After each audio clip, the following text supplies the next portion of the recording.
We have abandoned the sacred and spiritual for that which is worldly or mundane, leading us to a society materially full but spiritually malnourished.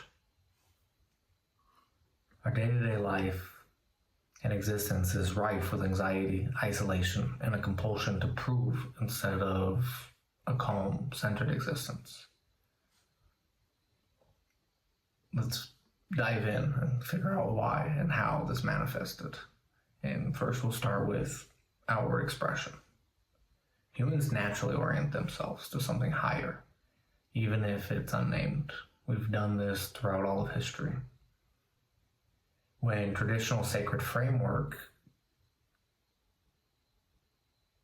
diminishes, this orientation does not disappear.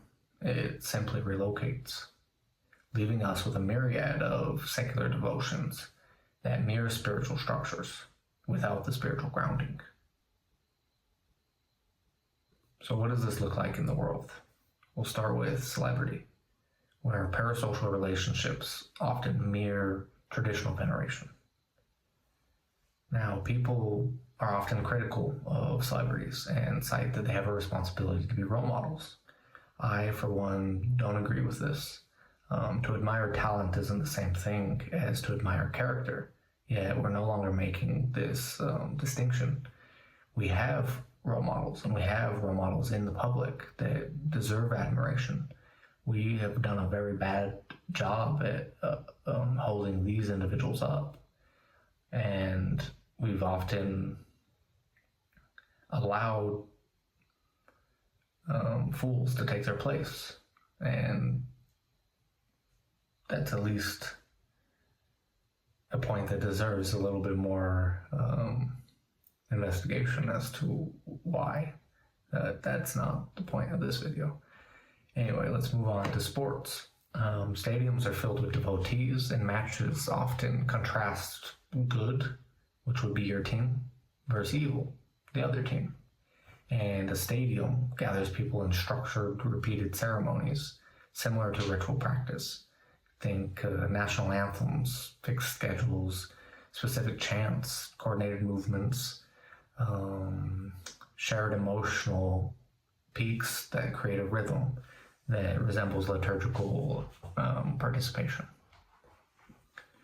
And the third point I'll make in this video, which will maybe need a sequel because there's likely other ways in which this manifests itself in the world, but the last point of this one we'll talk about is politics, where ideologies can function as belief systems, with orthodoxy read as towing the party line, and heresy, read as cognitive dissonance, are a ritual participation and an attempt to fill us with sentiments of power and belief that we are actively contributing to a better society.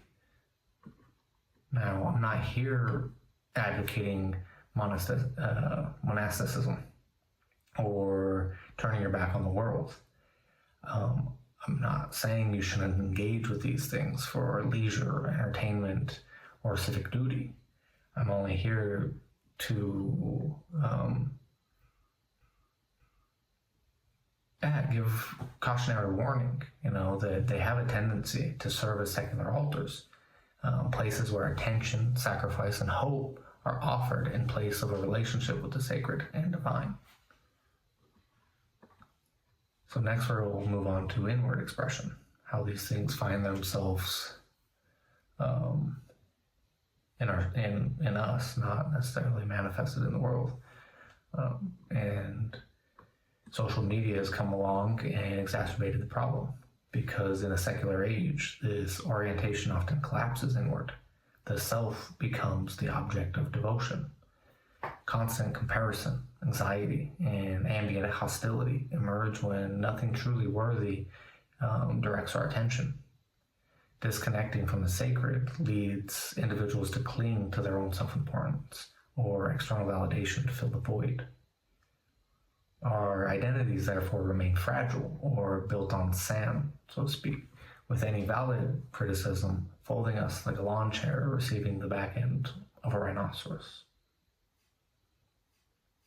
So what is the outcome of right orientation or reinserting the sacred? Well, proper devotion produces inner stability, calm, centeredness, and reverence for the natural world, or the world we, as humans, didn't have a hand in creating. And before all the outcries, I want to add, restoring the sacred within a secular frame does not require abandoning reason, but it does require anchoring life in something larger, or perhaps even noetic.